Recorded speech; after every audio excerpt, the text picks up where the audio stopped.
Where Kindness Lives is designed to cultivate a kinder world by helping to inform and inspire. Hosted by Jenny Sager from Nextdoor, the neighborhood network connecting you to what truly matters so you can belong. We'll chat to the most thought-provoking individuals paving the way for positive change and hear from neighbors who deliver small acts of kindness every day. So come on a journey to where kindness lives. Hi, I'm Jenny Sager. My guest today has a question for us to ponder. What's the single best action a person can take to live longer, take the edge off depression, and revitalize a relationship? New York Times bestselling author of Platonic, Dr. Marisa Franco, says the answer is one word: friendship.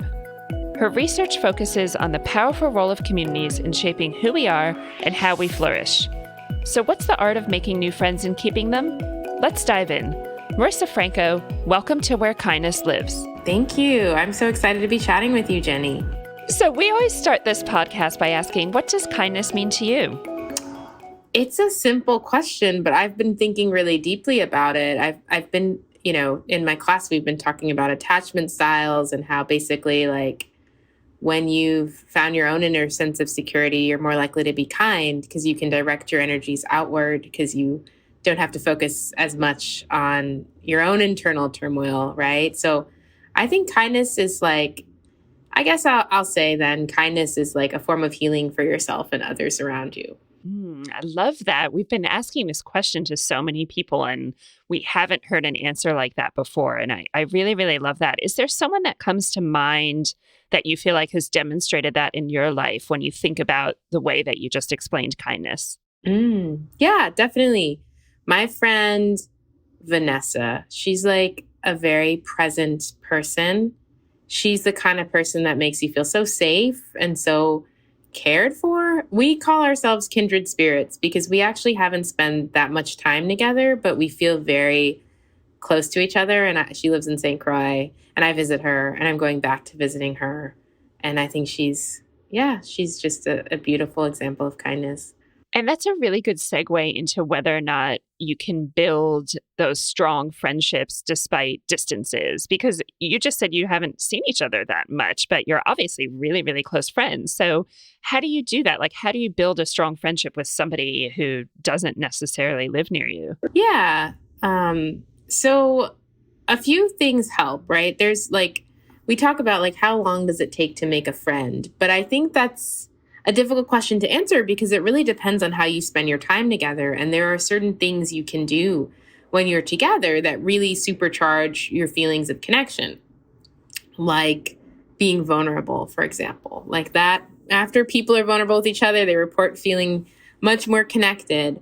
Or sharing affection, telling someone how much you like and value them. That is something, when friendship pairs were hanging out and the researchers were trying to predict who's going to stay friends, they found that the people that shared affection were sort of the most likely to stay friends over time. But the last thing I think for friendship across distances that's really important, there's this study that talks about the importance of seeing them as flexible, not fragile. So expect that there'll be ebbs and flows. And when there's ebbs, don't assume that it's over. Assume that you can it's just sleepy and you can kind of reignite it at any time. Yeah, because whether you're near or far, we're all really busy, right? I think people are calling this the busy era or whatever it is. So we're everyone's just, oh my God, I'm so busy. Or I'm so, yes, I can see you in 2 months on, December 21st or whatever. So how do you fit in friendships when we know everybody is super busy? And can you maintain a friendship and make it valuable when you don't have a lot of time? Yeah. So I think there's a way that we can take the things that we do already and do them in community. So for example, if you work from home and you get kind of lonely, right? You can make your friends your colleagues and say, would anybody like to co-work together on a day? Or if you like to work out, hey, do you want to go to this yoga class together weekly? Or, hey, you have to eat lunch, right? Do you want to meet for lunch during the day, right? That we can just slip in the sort of the periods of our day that we're spending alone, we can do them in community and they'll just take the same amount of time. So I think that's really important for people that are busy. What I also think gets in the way if you're very busy is not necessarily finding the time, but the coordination fatigue, right? Your schedule's like this, my schedule's like this, like, oh my gosh. So I think it can also be helpful to have a reoccurring time on the calendar to hang out that's already there, and you know where you're going to meet, and you plan other things around it so that nothing ends up getting in the way. Like me and my friends, we do a bi-weekly dinner where one of us hosts the others and cooks them dinner, and we're all very busy, but this is on our calendar for like the next 6 months. So we're able to work around it, and we've all coordinated this, and that also makes it a lot easier. Oh, I love that. I might steal that idea. And, shout out to my friend Sue, who I catch up with at 5:30 in the morning. So we go for runs together. And it's like you said, that's just, that's where we fit it in, 5:30 a.m. I read that the average American hasn't made a new friend in the last 5 years, which is so crazy to me. But 45% of people say they'd go out of their way to make a new friend if they only knew how. Why do people find it hard to make new friends? Well, we use this template from childhood, wherein friendship happened organically. And sociologist Rebecca Adams would say, friendship happens organically when we have repeated unplanned interaction and shared vulnerability.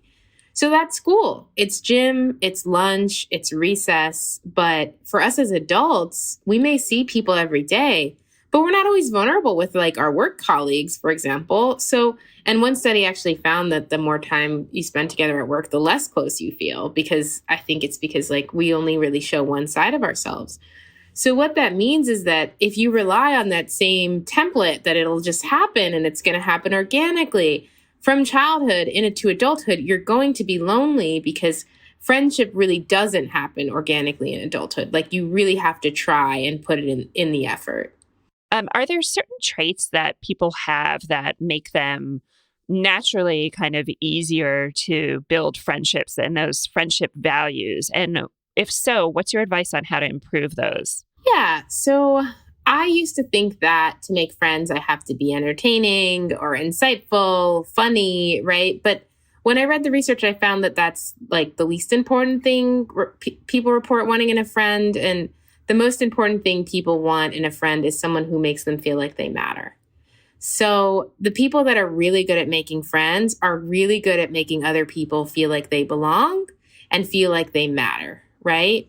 And so that looks like you greet people warmly, right? You initiate interactions, you reach out to them, you check in on them. They say there's something important coming up. You check in on that day to see how they're doing, right? Like you show interest in people, you give them your full attention, you put your phone away, you ask them questions about themselves. Like all of these things are what make people really, really good at connecting with other people, because according to this theory called risk regulation theory, we decide how much to invest in a relationship based on our view of how likely we are to get rejected.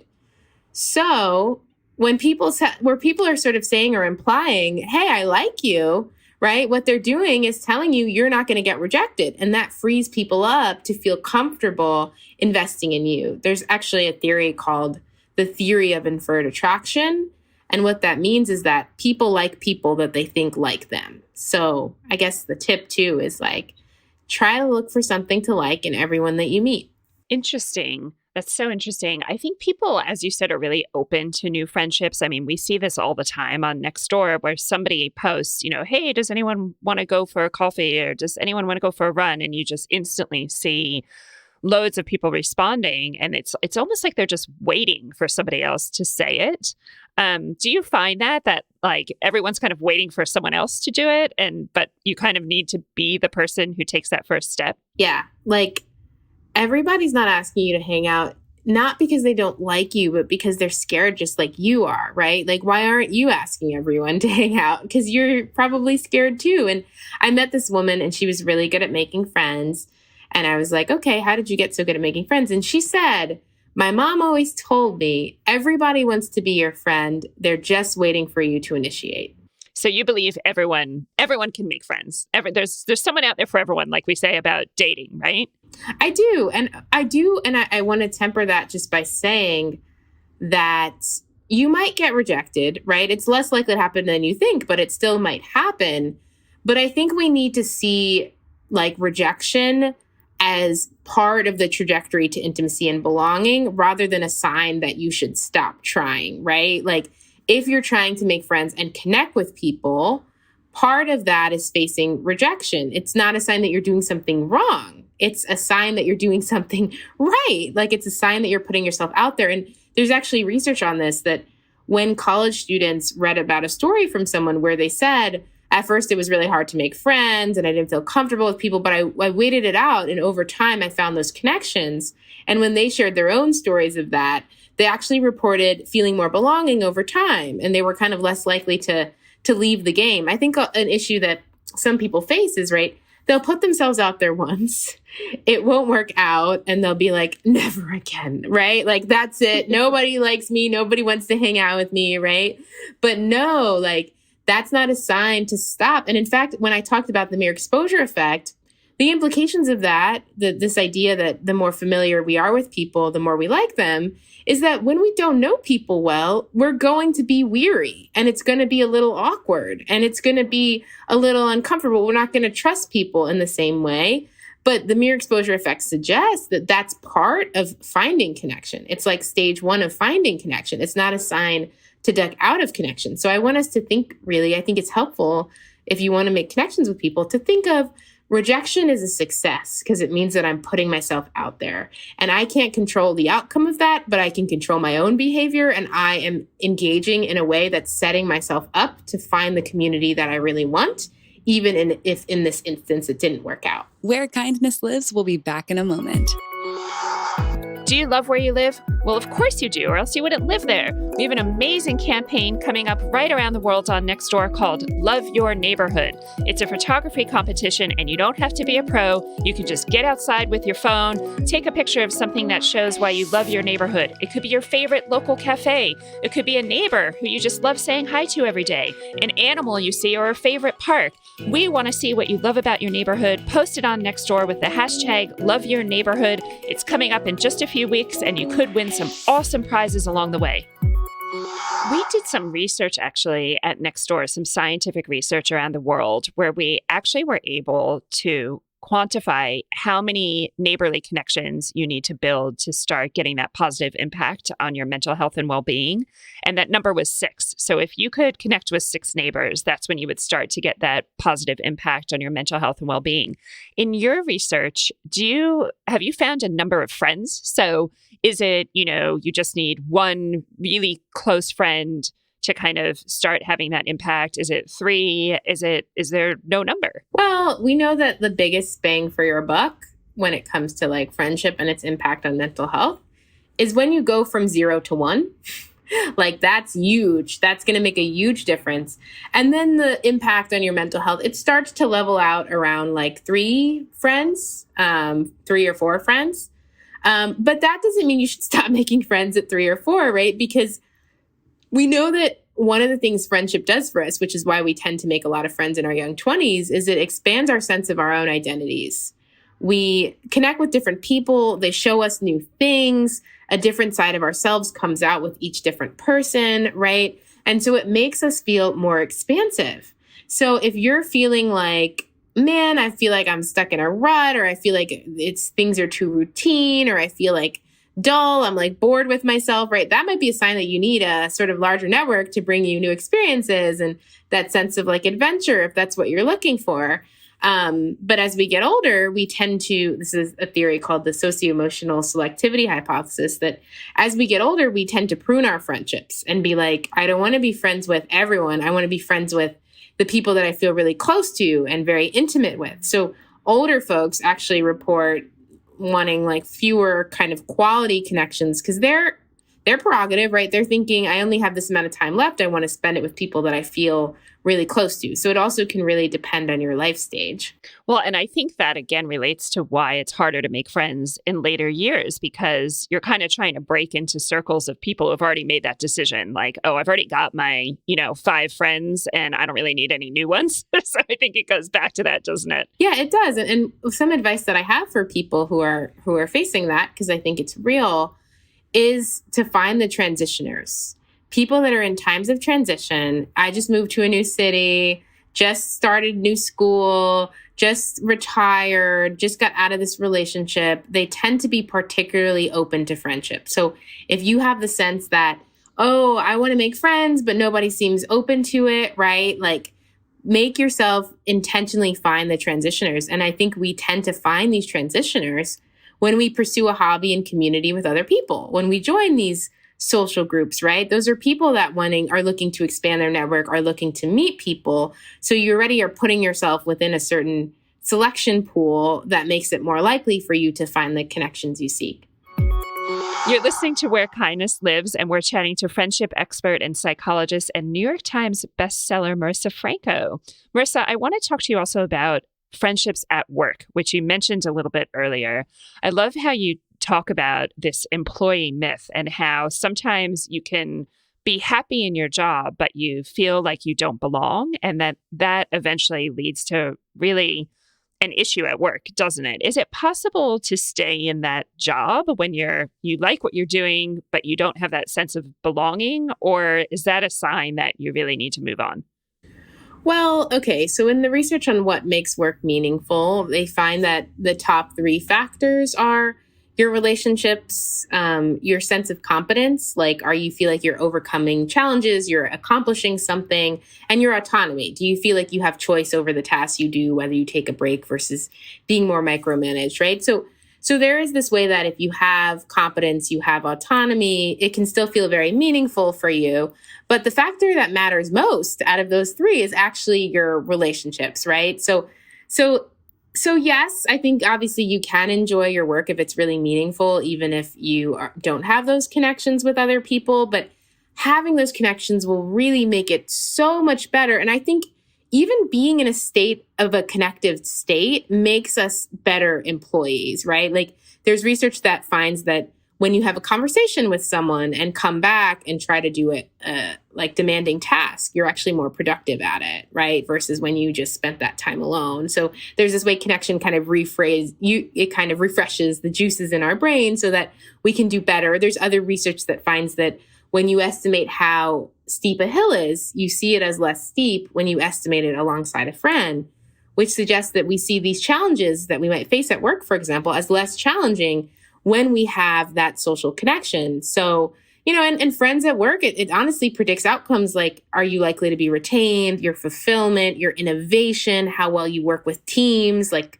the cohesion, the commitment to the workplace, right? Where loneliness predicts all of the opposite things. So it's really worth taking the time to try to cultivate friendships in the workplace. And it's something that I'm very intentional about. I'm actually created the social committee at my job because I say this as someone who used to think if we connect, that gets in the way of my work.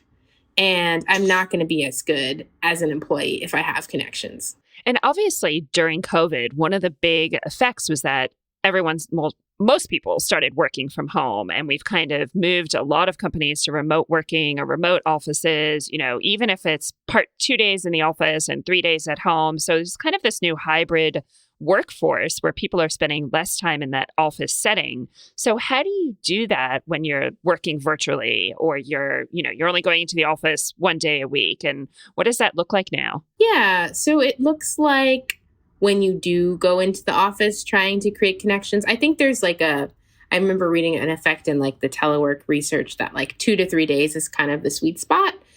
So when on those days you're in the office, making sure that you are connecting with people, it might look like if you are at home, some people are fully remote, finding ways to be I'm going to plan a lunch with friend each week, or even we're going to co-work together if we can each week, right?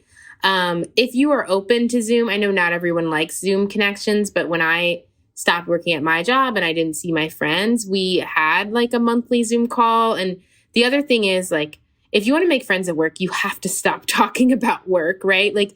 That whole effect that when you spend more time at work, you feel less close. I think that's because, again, we're only showing one side of our identity. We have to start talking about who we are as people, right? And people are like, oh my gosh, that's so risky. But there's so many things that you could share about you that are not risky, right? What are your hobbies? What are your interests? Where do you like to travel to? Who's your family? What shows are you watching? What music do you like? Just sharing that information with other people at your workplace really helps cement those connections. And my last tip, this is from Ryan Hubbard at the Kite String Project. He uses this term repotting, which means if you want to deepen a relationship, you have to vary the settings in which you interact. So if you want to make a work friend a real friend, before you leave that job, you need to start hanging out outside the workplace. So the assumption isn't just, we need this setting for us to connect with each other. Yeah. Those are great tips. Absolutely great tips. Can you clear up what the difference is between acquaintances, good friends, best friends, and does it even matter? Well, I like to think of acquaintances as someone you know of and a friend as someone you know. When it comes to good friends, I have a very particular definition. So I realize that some people use the term friend for what I would call good company. Good company is someone whose company you like. You like them as a person, you enjoy their company. But to me, a close friend is not just good company. A good friend is a commitment and an investment and a responsibility. I'm going to try to show up for you in your times of need. I'm going to try to celebrate your successes. I'm going to try to overall make your life a little lighter. I'm going to make you a priority in some way, right? And so for some of us, I think we may think of friendships as just good company, and then we're not investing, we're not trying, we're not showing up for our friends, right? And that's really going to harm our ability to make friends. And I think if we can understand friendships in the definition, we can understand it as something that's going to require our effort, going to require our prioritization in some way, right? That doesn't have to be your top priority, but that you're going to try to show up for this person if you can, right? That you're going to take your commitments to them seriously. When you say you're going to do something, you're actually going to do it, right? That's what's going to foster a lot better friendship. There's a lot of research, too, that says the average age you meet your best friend is around 21, which I actually found really surprising, because if I think of like my absolute best friends, most of them I've known since I was a kid. And then, there's kind of maybe a second stage where you're a little bit older, but I found 21 really surprising. Why is that? And do you think it's earlier? Do you agree with that being 21? Yeah. I hadn't heard of that finding, but I could think of why, because around like 25, we have the most friends.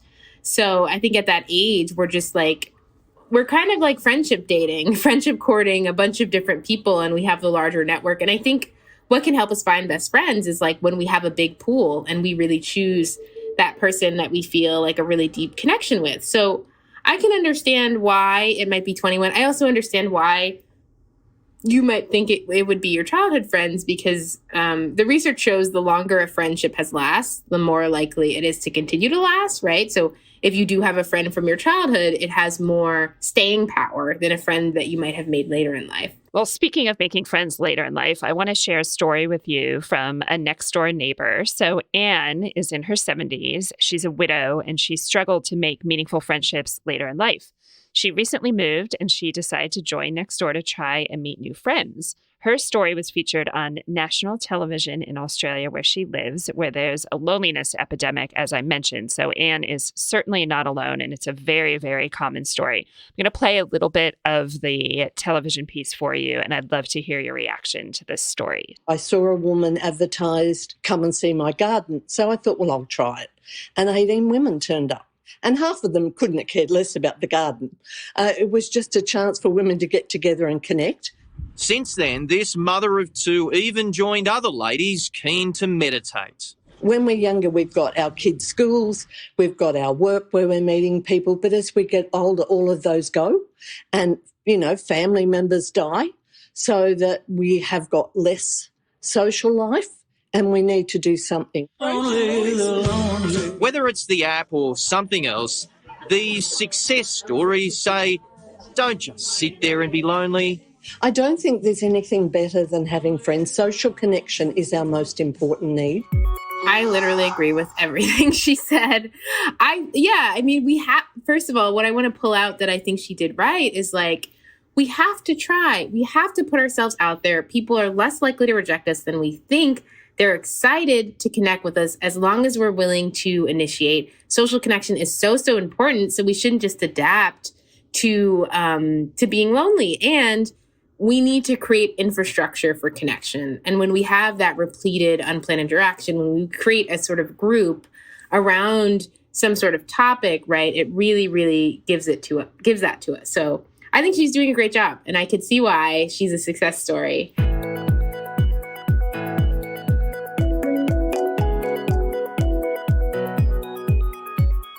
So we would love to do what we call our kind carousel with you, which is where we get to ask you all kinds of questions. So I want to kick it off by just finding out, what's the best thing you've ever done for one of your friends? Oh, man. What a great question this is.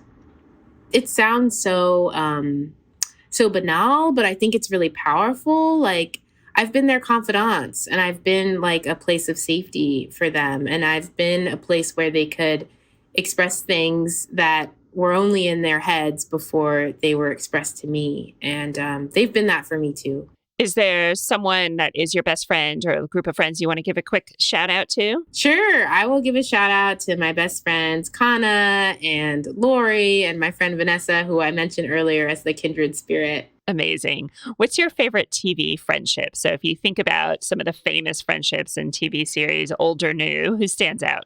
Issa and Molly from Insecure. Oh, gosh, everyone's talking about that show right now, aren't they? Amazing. What else are you watching? I was just watching The Midnight Club because I really like spooky stuff. It's about these like teenagers that are in hospice and they tell scary stories to one another, and something weird is going on in like the hospice house that they live in. It's scary, but it's well done. Well, we've got the holiday season coming up. Is there a gift you've received from a friend sometime in your life that stands out? Yeah, my friend Michael is so good at giving gifts. And when my book came out, Platonic, she hand-stitched a bookmark with a picture of the logo from my book. What? That is crazy. Oh my gosh. First of all, she must be super talented. But secondly, that is just absolutely amazing. You're living in DC at the moment, and there is so much fun stuff to do in Washington, DC. What kind of things do you like to do for fun around there? I love the festivals. All the embassies have events. I love the museums. I love the holiday related things. Like, I'm going to a haunted house for Halloween. I'm going to like see outdoor winter lights around Christmas. So yeah, DC's awesome. We have tons of great things to do here. It's been so much fun to talk to you today. There's so many great tips in this podcast for people to go out and make some friends. I love that we touched on why those neighborly connections are important too, and how you can build those friendships. Of course, if you want to start connecting in your neighborhood, you can go to nextdoor.com or download the Nextdoor app wherever you live. Marisa, where can people find out more about you, and what do you have coming up? Yeah, so I share friendship tips on Instagram. I'm at Dr. Marisa G. Franco, DrMarisa GFranco. On my website, drmarisagfranco.com, you can reach out for speaking engagements on how to make friends within or outside the workplace, or take a free quiz that assesses your strengths and weaknesses as a friend. And if you want more, you can always buy my book, which is called Platonic: How the Science of Attachment Can Help You Make and Keep Friends. Amazing. Thank you so much, Marisa. I'm going to call you my friend now, and hopefully we'll talk again. It's been great to meet you. Thank you so much, Jenny. It was great to meet you.